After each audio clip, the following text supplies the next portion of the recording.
ಓ guys, ನಿಮಗೊಂದು ಪ್ರಶ್ನೆ ಕೇಳ್ತೀನಿ. ಮಹಾಭಾರತದಲ್ಲಿ ಶ್ರೀಕೃಷ್ಣ ಕೂಡ ಕೊಲ್ಲದೆ ಹಾಗೆ ಒಬ್ಬ ವ್ಯಕ್ತಿನ ಬದುಕೋಗ್ಬಿಟ್ಟ ಅಂತಂದ್ರೆ ನಂಬ್ತೀರಾ? ಅಷ್ಟೇ ಅಲ್ಲದೆ ಅವನು ಮಹಾಭಾರತ ಯುದ್ಧದಲ್ಲಿ ಯಾವುದೇ ಪಾತ್ರಧಾರಿ ಏನೂ ಮಾಡ್ದಲನೆ ಅವನು ಅಂದ್ರೆ ಹೀರೋ ಸಹ ಅಲ್ಲ, ವಿಲನ್ ಸಹ ಅಲ್ಲ. ಅಷ್ಟಕ್ಕೂ ಜನ ಯಾಕೆ ಇಂದಿಗೂ ಅವನ ಬಗ್ಗೆ ಮಾತಾಡ್ತಾರೆ ಅಂತ ನೋಡೋಣ ಈ ವಿಡಿಯೋದಲ್ಲಿ. ಸಾವಿರಾರು ವರ್ಷಗಳಿಂದ ಇನ್ನ ನಮ್ಮ ಜೊತೆನೆ ಬದುಕಿದ್ದಾನೆ ಅಂತಂದ್ರೆ ಜನರ ಮನಸ್ಸಲ್ಲಿ ಯಾಕೆ ಬಂದಿರ್ಬೋದು? ಅಷ್ಟಕ್ಕೂ ಯಾರವನು?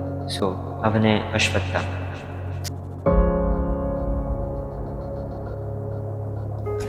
ಅಷ್ಟಕ್ಕೂ ಒಬ್ಬ ಮಹಾನ್ ಗುರುವಿನ ಮಗಾದ ಇವನು ಇಡೀ ಮಹಾಭಾರತದಲ್ಲೇ ಯಾಕೆ ಇಷ್ಟೊಂದು ಅತ್ಯಂತ ಭಯಾನಕ ವ್ಯಕ್ತಿಯಾದ? ಅಷ್ಟಕ್ಕೂ ಇವನು ಹೇಗೆ ಜನನ ತಾಳ್ತು, ಏನು ಇದ್ರ ಬಗ್ಗೆ ಮಾತಾಡೋಣ. ನಾನು ಅವಾಗಲೇ ಹೇಳಿದೆ ಒಬ್ಬ ಗುರುವಿನ ಮಗ ಅಂತ. ಆ ಗುರುವಿನ ಹೆಸರೇ ದ್ರೋಣಾಚಾರ್ಯರು. ನಮ್ಗೆಲ್ಲರಿಗೂ ಗೊತ್ತು ದ್ರೋಣಾಚಾರ್ಯರು ಹೇಗೆ ತಮ್ಮ ಬಿಲ್ವಿದ್ಯೆ ಅಂದ್ರೆ ಧನುರ್ವಿದ್ಯೆ ಎಲ್ಲ ಯಾವ ತರ ಕಲಿಸ್ತಾ ಇದ್ರು ಅಂತ.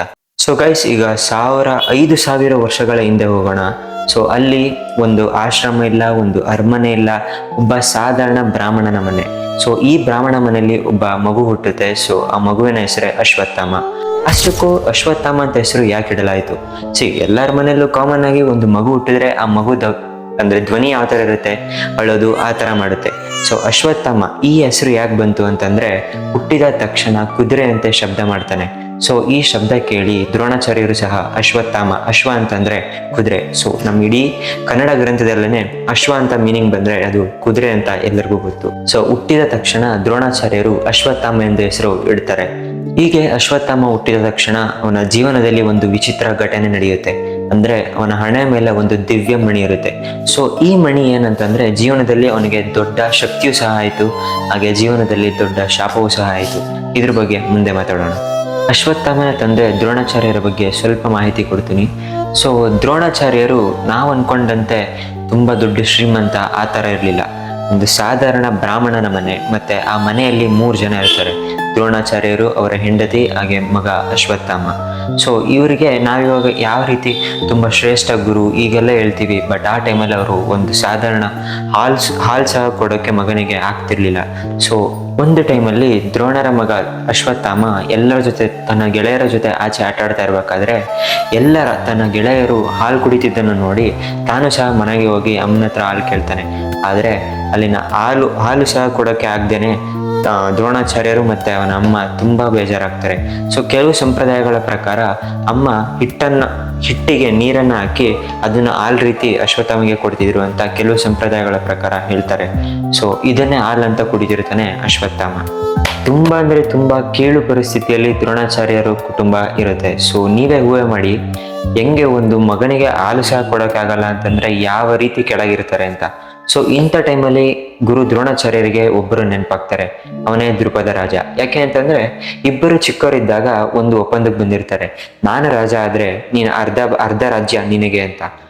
ಈ ರೀತಿ ಊಹೆ ಮಾಡಿಕೊಂಡು ನಮ್ಮ ದ್ರೋಣಾಚಾರ್ಯರು ಅರಮನೆಯ ಕಡೆ ಹೋಗ್ತಾರೆ. ಅವರಿಗೆ ಒಂದೇ ನಂಬಿಕೆ, ದ್ರುಪದ ರಾಜನು ನನ್ನನ್ನು ಕಾಪಾಡ್ತಾನೆ, ಅಂದ್ರೆ ನನಗೆ ಸಹಾಯ ಮಾಡ್ತಾನೆ ಅಂತ. ಆದ್ರೆ ಅಲ್ಲಾಗಿದ್ದೇ ಬೇರೆ. ಗೈಸ್, ನಾನು ಅವಾಗ್ಲೇ ಹೇಳ್ದೆ, ಗುರು ದ್ರೋಣಾಚಾರ್ಯರು ತನ್ನ ಬಾಲ್ಯ ಸ್ನೇಹಿತನಾದ ದ್ರುಪದ ರಾಜನ ಅರಮನೆಗೆ ಹೋಗ್ತಾನೆ. ಯಾವುದಕ್ಕೆ? ಒಂದು ನಂಬಿಕೆಯಿಂದ, ಅಂದ್ರೆ ನನ್ನ ಸ್ನೇಹಿತನ ನನ್ನ ಕಾಪಾಡ್ತಾನೆ, ನಾನು ಇರೋ ಪರಿಸ್ಥಿತಿಯಿಂದ ಆಚೆ ತರ್ತಾನೆ ಅಂತ. ಎಷ್ಟಕ್ಕೂ ಯಾಕೆ ಈ ತರ ಮನ್ಸು ಬಂತು ಅಂತಂದ್ರೆ, ಅವರು ಬಾಲ್ಯ ಸ್ನೇಹಿತರಾಗಿದ್ದಾಗ ಅಂದ್ರೆ ಇಬ್ರು ಒಪ್ಪಂದಕ್ಕೆ ಬಂದಿರ್ತಾರೆ. ನಾನೇನಾದ್ರೂ ರಾಜ್ಯದ ರಾಜನಾದ್ರೆ ನನಗೆ ಅರ್ಧ ರಾಜ್ಯ ನಾನು ಕೊಡ್ತೀನಿ ಅಂತ ಹೇಳಿ ಇಬ್ರು ಒಪ್ಪಂದಕ್ಕೆ ಬಂದಿರ್ತಾರೆ. ಈ ನಂಬಿಕೆ ಮೇಲೆನೆ ಗುರು ದ್ರೋಣಾಚಾರ್ಯರು ದ್ರುಪದ ರಾಜನ ಅರಮನೆಗೆ ಹೋಗ್ತಾರೆ. ಆದ್ರೆ ಅಲ್ಲಾಗಿದ್ದೇ ಬೇರೆ. ಅವರಿಗೆ ಅವಮಾನವಾಗುತ್ತೆ. ಅದು ಯಾವ ಲೆವೆಲಿಗೆ ಆಗುತ್ತೆ ಅಂತಂದ್ರೆ, ಇವಾಗ ತುಂಬಾ ಇಷ್ಟಪಟ್ಟು ಸ್ನೇಹಿತ ಒಬ್ಬ ಸಿಕ್ಕಿರ್ತಾನೆ, ಅವನ ಹತ್ರ ಅಷ್ಟು ಕ್ಲೋಸ್ ಆಗಿದ್ದು ಸಡನ್ ಆಗಿ ಒಬ್ಬ ಒಂದು ಸ್ನೇಹಿತ ಆ ಥರ ಹೇಳ್ತಾನೆ ಅಂತಂದ್ರೆ ಯಾರಿಗಾರ ಆಗ್ಲಿ ಹಾರ್ಟ್ ಬ್ರೇಕ್ ಆಗುತ್ತೆ. ಇದೇ ತರನೇ ಗುರು ದ್ರೋಣಾಚಾರ್ಯರಿಗೆ ಆಗುತ್ತೆ. ಯಾವ ಲೆವೆಲಿಗೆ ಹೇಳ್ತಾನೆ ಅಂತಂದ್ರೆ, ನಾನೊಬ್ಬ ಈ ಅರಮನೆಗೆ ರಾಜನಾಗಿ ಒಬ್ಬ ಬಡವನಿಗೆ ನಾನು ಸ್ನೇಹಿತನಾಗ್ತೀನ ಅಂತ ಹೇಳಿ ಗುರು ದ್ರೋಣಾಚಾರ್ಯರ ಮುಂದೆ ದ್ರುಪದ ರಾಜ ಹೇಳ್ತಾನೆ. ನೀವು ನಂಬ್ತಿರೋ ಬಿಡ್ತಿರೋ ಗಾಯ್ಸ್, ಈ ಅವಮಾನನೇ ಗುರು ದ್ರೋಣಾಚಾರ್ಯರಿಂದ ಮಹಾಭಾರತ ಯುದ್ಧ ಹುಟ್ಟುತ್ತೆ, ಮತ್ತು ಹಾಗೆ ಮಹಾಭಾರತ ಯುದ್ಧ ಇಂಥ ಘೋರ ಘಟನೆಗೆ ಕಾರಣವಾಗುತ್ತೆ. ಇಷ್ಟೊಂದೆಲ್ಲ ಬೇಜಾರಾದ್ಮೇಲೆ ಗುರು ದ್ರೋಣಾಚಾರ್ಯರು ಒಂದು ಶಪಥ ಮಾಡ್ತಾರೆ, ನಿನ್ನ ಅಹಂಕಾರ ನಾನು ಮುರಿತೀನಿ ಅಂತ. ನೀವು ನಂಬ್ತಿರೋ ಬಿಡ್ತಿರೋ ಗೈಸ್, ಈ ಮಾತಿನಿಂದನೇ ಅರ್ಧ ಮಹಾಭಾರತ ಯುದ್ಧಕ್ಕೆ ಕಾರಣವಾಗುತ್ತೆ. ಇದರ ನಂತರ ಗುರು ದ್ರೋಣಾಚಾರ್ಯರು ಹಸ್ತಿನಾಪುರಕ್ಕೆ ಹೋಗ್ತಾರೆ. ಸೊ ಇಲ್ಲಿಂದ ಕತೆ ತುಂಬಾ ಇಂಟ್ರೆಸ್ಟಿಂಗ್ ಆಗಿರುತ್ತೆ. ಹೀಗೆ ದ್ರೋಣಾಚಾರ್ಯರು ಹಸ್ತಿನಾಪುರಕ್ಕೆ ಹೋದಾಗ ಅವರ ಜೀವನವೇ ತುಂಬಾ ಬದಲಾಗುತ್ತೆ. ಟು ಬಿ ಹಾನೆಸ್ಟ್, ಅವರಿಗೆ ತುಂಬಾ ರೆಸ್ಪಾನ್ಸಿಬಿಲಿಟಿ ಸಹ ಬರುತ್ತೆ. ಹೌದು, ಅವರು ಕೌರವರು ಮತ್ತು ಪಾಂಡವರಿಗೆ ಯುದ್ಧ ಕಲೆ ಕಲಿಸ್ಬೇಕು. ಇದರಲ್ಲೇನೆ ದುರ್ಯೋಧನ, ಭೀಮ, ಅರ್ಜುನ ಎಲ್ಲ ಅವರಿಗೆ ಶಿಷ್ಯರಾಗ್ತಾರೆ. ಅಷ್ಟೇ ಅಲ್ಲದೆ ಅಶ್ವತ್ಥಾಮ ಸಹ ಅವರ ತರಬೇತಿಗೆ ಬರ್ತಿರ್ತಾನೆ. ಹೀಗೆ ಗುರು ದ್ರೋಣಾಚಾರ್ಯರು ಬಿಲ್ವಿದ್ಯೆ ಕಲಿಸ್ಬೇಕಾದ್ರೆ ಅಲ್ಲೊಂದು ಕಾಣದ ಸ್ಪರ್ಧೆ ಶುರುವಾಗುತ್ತೆ. ಅಶ್ವತ್ಥಾಮ ಹಾಗೆ ಅರ್ಜುನ. ಸೊ ಇವರ ಬಳಿ ಏನಾಗುತ್ತೆ, ಸೊ ಗುರು ದ್ರೋಣಾಚಾರ್ಯರಿಗೆ ಅರ್ಜುನನೇ ತುಂಬಾ ಉತ್ತಮ ಶಿಷ್ಯನಾಗ್ತಾನೆ. ಇದನ್ನು ಸಹಿಸಲಾರದ ಅಶ್ವತ್ಥಾಮನಿಂದಲೇ ಮಹಾಭಾರತದಲ್ಲಿ ಒಂದು ರಾತ್ರಿ ತುಂಬಾ ದೊಡ್ಡ ಘೋರ ಘಟನೆಗೆ ಕಾರಣವಾಗುತ್ತೆ. ಇದಕ್ಕೂ ಮುಂಚೆ ಅಶ್ವತ್ಥಾಮನ ಹಣೆಯ ಮೇಲಿದ್ದ ಆ ದಿವ್ಯಮಣಿ ನಿಜವಾದ್ರೂ ಏನು? ಸೊ ಹಾಗೆ ಕೃಷ್ಣ ಯಾಕೆ ಅಶ್ವತ್ಥಾಮನನ್ನು ಸಾಮಾನ್ಯ ಯೋಧನಂತೆ ನೋಡಲಿಲ್ಲ? ಸೊ ಇದ್ರ ಬಗ್ಗೆ ಎಲ್ಲ ಮುಂದಿನ ಭಾಗದಲ್ಲಿ ನೋಡೋಣ. ಒಬ್ಬ ತಂದೆಯ ನಿರ್ಧಾರ, ಇಬ್ಬರು ಶಿಷ್ಯರ ಸ್ಪರ್ಧೆ ಮತ್ತು ಹುಟ್ಟಿದ ಅಸೂಯೆ. ಸರಿ, ಇಲ್ಲಿಂದ ಕತೆ ಶುರು ಮಾಡೋಣ. ದ್ರೋಣಾಚಾರ್ಯ ಈಗ ಹಸ್ತಿನಾಪುರದ ರಾಜಗುರು. ಇಡೀ ರಾಜ್ಯದಲ್ಲೇ ಅವರಿಗಿಂತ ಅತ್ಯುತ್ತಮ ಯುದ್ಧಗಾರ ಅಥವಾ ಯುದ್ಧ ಗುರು ಯಾರೂ ಇರಲಿಲ್ಲ.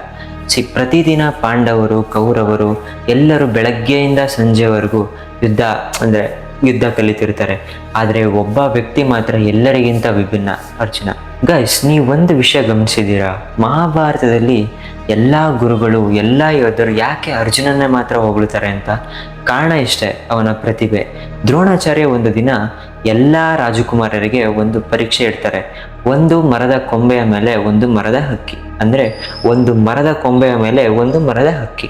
ಎಲ್ಲರಿಗೂ ಒಂದೇ ಪ್ರಶ್ನೆ, ನಿನಗೆ ಏನು ಕಾಣಿಸ್ತಿದೆ ಅಂತೇಳಿ ಒಂದು ಪ್ರಶ್ನೆ ಕೇಳ್ತಾರೆ. ಆಗ ಯುಧಿಷ್ಠಿರ ಹೇಳ್ತಾನೆ, ನನಗೆ ಮರ ಕಾಣ್ತಿದೆ ಅಂತ. ಭೀಮ ಹೇಳ್ತಾನೆ, ನನಗೆ ಪಕ್ಷಿ ಕಾಣಿಸ್ತಿದೆ ಅಂತ.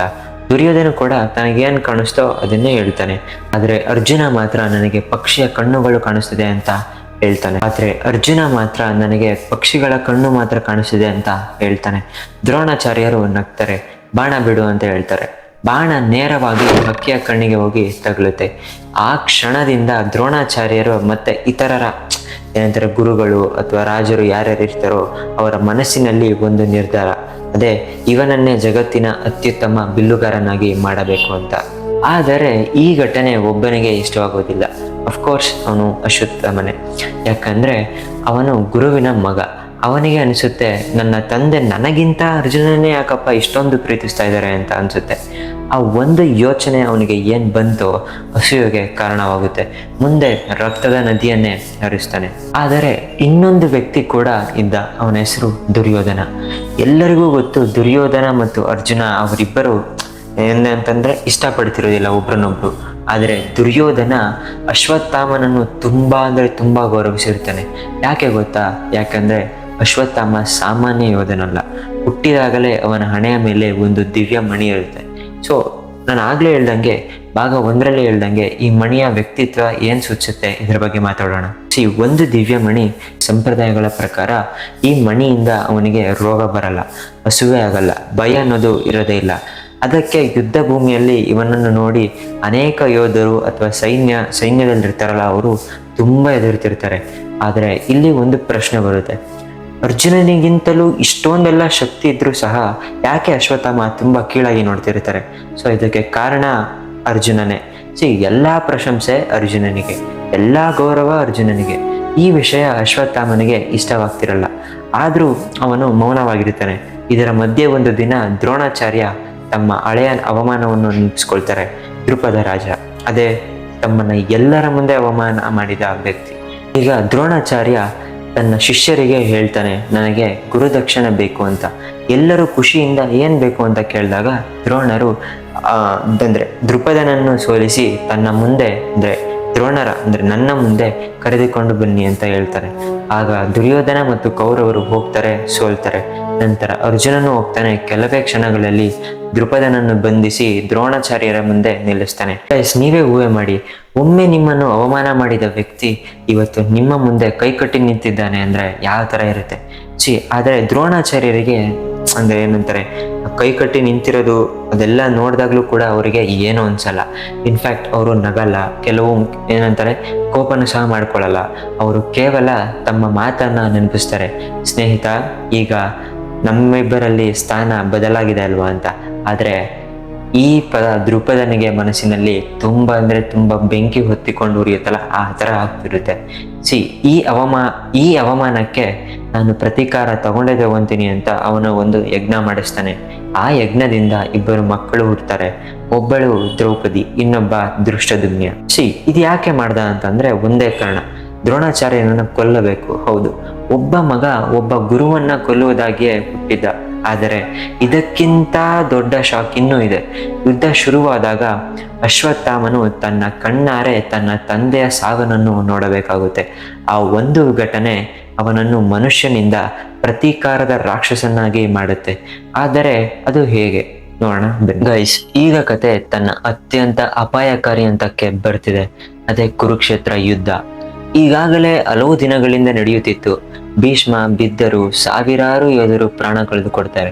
ಆದ್ರೆ ಇನ್ನು ಒಬ್ಬ ವ್ಯಕ್ತಿಯನ್ನು ಯಾರಿಂದಲೂ ಸೋಲಿಸಲು ಆಗ್ತಿರಲ್ಲ, ಅವರೇ ದ್ರೋಣಾಚಾರ್ಯ. ಪ್ರತಿದಿನ ನೂರಾರು ಯೋಧರು ಅವರ ಕೈಯಲ್ಲಿ ಬೀಳುತ್ತಿರ್ತಾರೆ. ಕೃಷ್ಣನಿಗೆ ಅರ್ಥವಾಗುತ್ತೆ, ದ್ರೋಣಾಚಾರ್ಯರನ್ನು ಯುದ್ಧ ಭೂಮಿಯಲ್ಲಿ ಇರುವವರೆಗೂ ಪಾಂಡವರಿಗೆ ಗೆಲುವು ಸಿಗೋದು ಅಸಾಧ್ಯ ಅಂತ. ಆದರೆ ಸಮಸ್ಯೆ ಏನಂದ್ರೆ ಅವರನ್ನು ಶಕ್ತಿಯಿಂದ ಸೋಲಿಸಲಾಗುವುದಿಲ್ಲ. ಹಾಗಾದ್ರೆ ಏನ್ ಮಾಡ್ಬೋದು ಅಂತ ಕೃಷ್ಣಗೆ ಕೇಳಿದಾಗ ಒಂದು ಯೋಚನೆ ಮಾಡ್ತಾರೆ. ಅದು ಇಡೀ ಮಹಾಭಾರತದಲ್ಲೇ ಅತ್ಯಂತ ಚರ್ಚೆಯ ನಿರ್ಧಾರವಾಗುತ್ತೆ.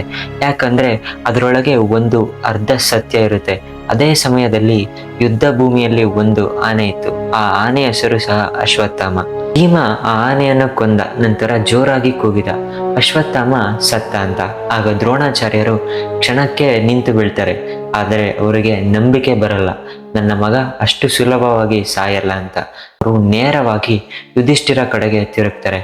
ಗೈಸ್, ಇಲ್ಲಿ ಇಡೀ ಕತೆ ಬದಲಾಗುತ್ತೆ. ಯಾಕೆಂದ್ರೆ ಯುಧಿಷ್ಠಿರ ಒಂದು ಸುಳ್ಳನ್ನು ಹೇಳಿದ ವ್ಯಕ್ತಿ. ಅವನ ಬಾಯಿಂದ ಬಂದ ಮಾತನ್ನು ಎಲ್ಲರೂ ಸತ್ಯ ಅಂತ ನಂಬ್ತಾರೆ. ದ್ರೋಣಾಚಾರ್ಯರು ಕೇಳ್ತಾರೆ, ಹೇಳು ಯುಧಿಷ್ಠಿರ, ನನ್ನ ಮಗ ನಿಜವಾಗಿಯೂ ಸತ್ನ ಅಂತ. ಆಗ ಯುಧಿಷ್ಠಿರ ಕೆಲವು ಕ್ಷಣ ಮೌನವಾಗಿದ್ದ. ಒಂದು ಕಡೆ ಸತ್ಯ, ಇನ್ನೊಂದು ಕಡೆ ಯುದ್ಧ. ಅಷ್ಟರಲ್ಲೇ ಕೃಷ್ಣ ಅವನತ್ತ ನೋಡಿ ಯುಧಿಷ್ಠಿರ ನಿಧಾನವಾಗಿ ಹೇಳ್ತಾನೆ, ಅಶ್ವತ್ಥಾಮ ಹತಂ. ಸ್ವಲ್ಪ ಕ್ಷಣ ನಿಂತು ತುಂಬಾ ನಿಧಾನವಾಗಿ ಕುಂಜರಂ ಅಂತ. ಅಂದರೆ ಅಶ್ವತ್ಥಾಮ ಸತ್ತಿದ್ದಾನೆ, ಆದರೆ ಅದು ಆನೆ ಅಂತ. ಆದರೆ ಇದೇ ಕ್ಷಣದಲ್ಲಿ ಕೃಷ್ಣ ಶಂಖ ಊದ್ತಾನೆ. ಆ ಶಂಖದ ಶಬ್ದದಿಂದ ಕುಂಜರ ಅನ್ನೋ ಪದ ದ್ರೋಣಾಚಾರ್ಯರಿಗೆ ಕೇಳಲ್ಲ. ಅವರಿಗೆ ಕೇಳಿಸಿದ್ದು ಒಂದೇ ಮಾತು, ಅಶ್ವತ್ಥಾಮ ಸತ್ತ ಅಂತ. ಆ ಒಂದು ಕ್ಷಣ ಒಬ್ಬ ತಂದೆಯ ಹೃದಯ ಒಡೆದಂತೆ ಆಗುತ್ತೆ. ಅವರು ತಮ್ಮ ಬಿಲ್ಲನ್ನು ಕೆಳಗೆ ಇಟ್ಟು ಕಣ್ಣು ಮುಚ್ಚುತ್ತಾರೆ, ಧ್ಯಾನಕ್ಕೆ ಕುಳಿತಾರೆ. ಅವರಿಗೆ ಇನ್ನೂ ಯುದ್ಧ ಮಾಡುವ ಆಸೆ ಇರಲ್ಲ. ಆದರೆ ಇಲ್ಲಿ ಮತ್ತೊಂದು ಆಘಾತ. ದ್ರುಪದನ ಮಗ ದೃಷ್ಟದ್ಯುಮ್ನ ಅಲ್ಲಿಗೆ ಓಡಿ ಬಂದು ಯಾವುದೇ ಯುದ್ಧ ಇಲ್ಲ, ಯಾವುದೇ ಎಚ್ಚರಿಕೆ ಇಲ್ಲದೆ ಧ್ಯಾನದಲ್ಲಿದ್ದ ನೀರಾಯದ ದ್ರೋಣಾಚಾರ್ಯರ ತಲೆಯನ್ನು ಕತ್ತರಿಸಾಕ್ತಾನೆ. ಗೈಸ್, ನೀವೇ ಊಹೆ ಮಾಡಿ, ಒಬ್ಬ ಮಗ ಯುದ್ಧ ಭೂಮಿಗೆ ಬರ್ತಾನೆ, ತನ್ನ ತಂದೆಯನ್ನು ಹುಡುಕ್ತಿರ್ತಾನೆ. ಆದ್ರೆ ಅಲ್ಲಿಗೆ ಅವನಿಗೆ ಸಿಗೋದು ತಂದೆಯ ಶವ. ಅವನು ಮೌನವಾಗಿ ನಿಂತ, ಒಂದು ಮಾತು ಆಡ್ದಲೆ. ಅವನು ಮೌನವಾಗಿ ನಿಂತು ಒಂದು ಮಾತು ಸಹ ಆಡಲ್ಲ. ಆದರೆ ಅವನ ಕಣ್ಣಲ್ಲಿ ಕಣ್ಣೀರು ಇರಲ್ಲ, ಕೋಪ ಮಾತ್ರ ಇರುತ್ತೆ. ಅದು ಸಾಮಾನ್ಯ ಕೋಪ ಅಲ್ಲ, ಎಲ್ಲವನ್ನು ಸುಟ್ಟು ಹಾಕುವ ಕೋಪ. ಆ ರಾತ್ರಿ ಅಶ್ವತ್ಥಾಮ ದುರ್ಯೋಧನನ್ನು ನೋಡಲು ಹೋದ. ಆಗ ದುರ್ಯೋಧನ ಸಾವಿನ ಅಂಚಿನಲ್ಲಿದ್ದ ಅವನು ಕಷ್ಟಪಟ್ಟು ಮಾತನಾಡಿದ, ನಮ್ಮ ಸೋಲು ಆಯಿತು ಅಶ್ವತ್ಥಾಮ ಅಂತ. ಒಂದು ಕ್ಷಣವೂ ಯೋಚಿಸಲ್ದೆ ಅವನು ಒಂದು ಪ್ರತಿಜ್ಞೆ ಮಾಡ್ತಾನೆ, ಇವತ್ತು ರಾತ್ರಿ ಪಾಂಡವರ ವಂಶವನ್ನೇ ಮುಗಿಸ್ತೀನಿ ಅಂತ. ಗೈಸ್ ಗಮನಿಸಿ, ಯುದ್ಧದ ನಿಯಮ ಪ್ರಕಾರ ಸೂರ್ಯಾಸ್ತದ ನಂತರ ಯುದ್ಧ ಮಾಡಬಾರ್ದು, ಮಲಗಿರುವವರ ಮೇಲೆ ದಾಳಿ ಮಾಡಬಾರ್ದು. ಆದರೆ ಅಶ್ವತ್ಥಾಮ ಆ ರಾತ್ರಿ ಎಲ್ಲಾ ನಿಯಮಗಳನ್ನು ಮುರಿದಾಕಿ ಅವನು ತನ್ನ ಸೇನೆಯ ಜೊತೆ ಪಾಂಡವರಿದ್ದ ಶಿಬಿರಕ್ಕೆ ಹೋಗ್ತಾನೆ. ಇಡೀ ಶಿಬಿರ ನಿದ್ರೆಯಲ್ಲಿರುತ್ತೆ. ಯಾರಿಗೂ ಸಾವು ಹತ್ತಿರ ಬರ್ತಿರೋದು ಗೊತ್ತೇ ಆಗೋದಿಲ್ಲ. ಅಶ್ವತ್ಥಾಮ ಒಬ್ಬೊಬ್ಬರಾಗಿ ಎಲ್ಲರನ್ನೂ ಕೊಲ್ಲಲು ಶುರು ಮಾಡ್ತಾನೆ. ರಕ್ತ, ಕಿರುಚಾಟ, ಕತ್ತಲೆಯ ರಾತ್ರಿ ಮತ್ತು ಮಹಾಭಾರತದ ಅತ್ಯಂತ ಭಯಾನಕ ಘಟನೆಗೆ ಇದು ಕೂಡ ಒಂದು ಸಾಕ್ಷಿಯಾಗುತ್ತೆ. ಆದರೆ ಅವನಿಗೆ ಒಂದು ದೊಡ್ಡ ತಪ್ಪು ಅರಿವಾಗುತ್ತೆ. ಅವನು ಪಾಂಡವರನ್ನು ಕೊಂದಿಲ್ಲ, ಬದಲಾಗಿ ದ್ರೌಪದಿಯ 5 ಮಕ್ಕಳನ್ನು ಪಾಂಡವರು ಅಂತ ಗಮನಿಸಿ ಅವರನ್ನ ಸಾಯಿಸ್ಬಿಟ್ಟಿರ್ತಾನೆ. ಇಡೀ ಯುದ್ಧ ಭೂಮಿ ಮೌನವಾಗಿಬಿಡುತ್ತೆ. ದ್ರೌಪದಿಯ ಅಳುವ ಶಬ್ದ, ಪಾಂಡವರ ಕೋಪ ಮತ್ತು ಅರ್ಜುನನ ಪ್ರತಿಜ್ಞೆ. ಇವತ್ತೇ ಅಶ್ವತ್ಥಾಮನನ್ನು ಹಿಡಿದು ತರುತ್ತೇನೆ. ಆದರೆ ಅಶ್ವತ್ಥಾಮನ ಬಳಿ ಇನ್ನೂ ಒಂದು ಆಯುಧ ಉಳಿದಿತ್ತು. ಅದು ಇಡೀ ಭೂಮಿಯನ್ನೇ ನಾಶ ಮಾಡುವ ಶಕ್ತಿ ಹೊಂದಿತ್ತು. ಬ್ರಹ್ಮಶಿರ ಅಸ್ತ್ರ. ಆ ಅಸ್ತ್ರ ಬಿಡುಗಡೆಯಾದ ಮೇಲೆ ಏನಾಯಿತು, ಕೃಷ್ಣ ಯಾಕೆ ಅಶ್ವತ್ಥಾಮನಿಗೆ ಸಾವಿರಾರು ವರ್ಷಗಳ ಶಾಪ ಕೊಟ್ಟರು ಮತ್ತು ಅವನು ಚಿರಂಜೀವಿ ಹೇಗಾದ ಎಲ್ಲ ಇನ್ನೊಂದು ಭಾಗದಲ್ಲಿ ನೋಡೋಣ. ಗೈಸ್, ಒಂದು ಕಡೆ ಅರ್ಜುನ, ಇನ್ನೊಂದು ಕಡೆ ಅಶ್ವತ್ಥಾಮ. ಎಲ್ಲರಿಗೂ ಗೊತ್ತು ಈ ಯುದ್ಧ ಈಗ ಸಾಮಾನ್ಯ ಯುದ್ಧ ಅಲ್ಲ, ಇದು ಕೊನೆಯ ನಿರ್ಧಾರ ಆಗಿರುತ್ತೆ. ಸೊ ಅರ್ಜುನ ಅಶ್ವತ್ಥಾಮನನ್ನು ಹುಡುಕುತ್ತಾ ಬರ್ತಾನೆ. ಆದರೆ ಅಶ್ವತ್ಥಾಮನಿಗೆ ಅರ್ಥವಾಗುತ್ತೆ ಇನ್ನು ನಾನು ಗೆಲ್ಲಲು ಸಾಧ್ಯವಿಲ್ಲ ಅಂತ. ಆ ಕ್ಷಣದಲ್ಲಿ ಅವನು ಮಾಡಿದ ಕೆಲಸ ಇಡೀ ಜಗತ್ತನ್ನೇ ನಾಶ ಮಾಡುವಂಥದ್ದು. ಅವನು ತನ್ನ ಜೀವನದಲ್ಲೇ ಕೊನೆಯ ಬಾರಿ ಒಂದು ದಿವ್ಯ ಅಸ್ತ್ರವನ್ನ ಬಿಡ್ತಾನೆ, ಅದೇ ಬ್ರಹ್ಮಶಿರ ಅಸ್ತ್ರ. ಗೈಸ್, ಇದು ಸಾಮಾನ್ಯ ಅಸ್ತ್ರ ಅಲ್ಲ. ಮಹಾಭಾರತದ ಪ್ರಕಾರ ಈ ಅಸ್ತ್ರ ಬಿಡುಗಡೆಯಾದರೆ ಸಂಪೂರ್ಣ ಪ್ರದೇಶವೇ ನಾಶವಾಗಬಹುದು, ಭೂಮಿ ಬಂಜರ ಆಗಬಹುದು, ವರ್ಷಗಳ ಕಾಲ ಅಲ್ಲಿ ಜೀವ ಉಳಿಯೋದೇ ಇರಬಹುದು. ಅಶ್ವತ್ಥಾಮ ಈ ಅಸ್ತ್ರವನ್ನು ಬಿಡುಗಡೆ ಮಾಡ್ತಾನೆ. ಅದನ್ನು ನೋಡಿದ ಅರ್ಜುನ ಕೂಡ ಅದೇ ಬ್ರಹ್ಮಶಿರ ಅಸ್ತ್ರವನ್ನು ಬಿಡುಗಡೆ ಮಾಡ್ತಾನೆ. ಒಂದು ಕ್ಷಣ ಇಡೀ ಪ್ರಕೃತಿನೇ ನಡುಗುತ್ತೆ, ಆಕಾಶ ಕತ್ತಲಾಗುತ್ತೆ, ಗಾಳಿ ಬದಲಾಯಿಸುತ್ತೆ. ಎಲ್ಲಾ ಋಷಿಗಳು ಒಂದೇ ಮಾತು ಹೇಳ್ತಾರೆ, ಈ ಎರಡು ಅಸ್ತ್ರಗಳು ಡಿಕ್ಕಿ ಹೊಡೆದರೆ ಲೋಕವೇ ನಾಶವಾಗಬಹುದು ಅಂತ. ಅಲ್ಲಿಗೆ ಮಹರ್ಷಿ ವ್ಯಾಸರು ಬಂದು ಅವರು ಇಲ್ಲಿಯವರೆಗೂ ಅಂದ್ರೆ ಅವ್ರಿಗೆ ಏನ್ ಕಳಿಸಿರ್ತಾರೋ ಅಥವಾ ಏನ್ ಪಾಠ ಮಾಡಿರ್ತಾರೋ ಅಂದ್ರೆ ಅಸ್ತ್ರವನ್ನು ವಾಪಸ್ ಹಿಂದೆ ತೆಗೆದುಕೊಳ್ಬೇಕು ಅಂತ ಅದನ್ನ ಹೇಳ್ತಾರೆ, ನಿಮ್ಮ ಅಸ್ತ್ರವನ್ನು ಹಿಂದಕ್ಕೆ ತೆಗೆದುಕೊಳ್ಳಿ ಅಂತ. ಆದ್ರೆ ಇದನ್ನ ಅಂದ್ರೆ ಈ ಅಸ್ತ್ರವನ್ನ ಬಳಸಕ್ಕಾಗೋದು ಅರ್ಜುನಗೆ ಮಾತ್ರ. ಯಾಕಂದ್ರೆ ತನ್ನ ಗುರುಗಳ ಮಾತು ನೆನೆಸ್ಕೊಳ್ತಾನೆ ಅರ್ಜುನ, ಧ್ಯಾನ ಮಾಡಿ ಅಸ್ತ್ರವನ್ನು ಹಿಂದಕ್ಕೆ ಕರೆಸ್ಕೊಳ್ತಾನೆ. ಆದ್ರೆ ಅಶ್ವತ್ಥಾಮ ತಲೆ ತೆಗೆಸ್ತಾನೆ. ಆದ್ರೂ ಯಾಕೆ ಅಂತಂದ್ರೆ ತನಗೆ ಅಸ್ತ್ರವನ್ನು ಹಿಂದಕ್ಕೆ ತೆಗೆದುಕೊಳ್ಳೋದು ಗೊತ್ತಿರಲ್ಲ.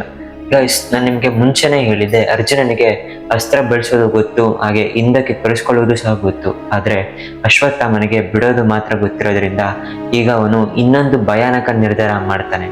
ಈ ಅಸ್ತ್ರ ವ್ಯರ್ಥ ಹೋಗ್ಬಾರ್ದು ಅಂತ ಅವನು ಬೇರೆ ದಿಕ್ಕಿನ ಕಡೆ ತಿರುಗಿಸ್ತಾನೆ. ಹೀಗೆ ಅವನು ಗುರಿ ಮಾಡಿದ್ದು ಯುದ್ಧ ಭೂಮಿ ಅಲ್ಲ, ಅರ್ಜುನ ಅಲ್ಲ, ಭೀಮ ಅಲ್ಲ, ಒಬ್ಬ ಗರ್ಭಿಣಿ ಮಹಿಳೆ ಉತ್ತರ.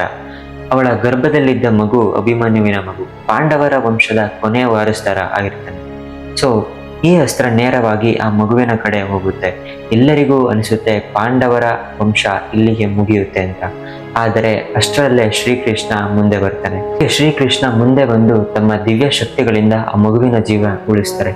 ಸೊ ಈಗ ಪಾಂಡವರ ವಂಶ ಮುಂದುವರಿಯುತ್ತೆ. ಆಗ ಕೃಷ್ಣ ಅಶ್ವತ್ಥಾಮನ ಕಡೆ ತಿರುಗಿ, ಅವನ ಮುಖದಲ್ಲಿ ಕೋಪ ಇರಲಿಲ್ಲ, ಆದರೆ ಕೊನೆಯ ನಿರ್ಧಾರಕ್ಕೆ ಬರ್ತಾನೆ. ನೀನು ನಿದ್ರೆಯಲ್ಲಿದ್ದ ಮಕ್ಕಳನ್ನು ಕೊಂದೆ, ಗರ್ಭದಲ್ಲಿದ್ದ ಮಗುವನ್ನು ಕೊಲ್ಲಲು ಪ್ರಯತ್ನಿಸಿದೆ.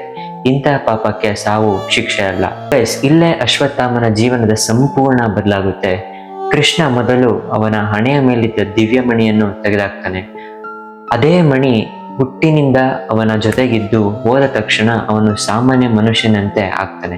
ಹಾಗೆ ಕೃಷ್ಣ ಒಂದು ಶಾಪ ಕೂಡ ಹಾಕ್ತಾರೆ, ನೀನು ಕಲಿಯುಗ ಮುಗಿಯುವವರೆಗೂ ಭೂಮಿಯ ಮೇಲೆ ಅಲೆದಾಡಬೇಕು, ಯಾರೂ ನಿನ್ನನ್ನು ಸ್ವೀಕರಿಸುವುದಿಲ್ಲ, ನಿನ್ನ ಗಾಯ ಎಂದಿಗೂ ಗುಣವಾಗುವುದಿಲ್ಲ, ನಿನ್ನ ಪಾಪದ ಭಾರವಷ್ಟೇ ನೀನು ಹುತ್ತಬೇರಬೇಕು ಎಂದು ಶ್ರೀಕೃಷ್ಣ ಅಶ್ವತ್ಥಾಮನಿಗೆ ಹೇಳ್ತಾನೆ.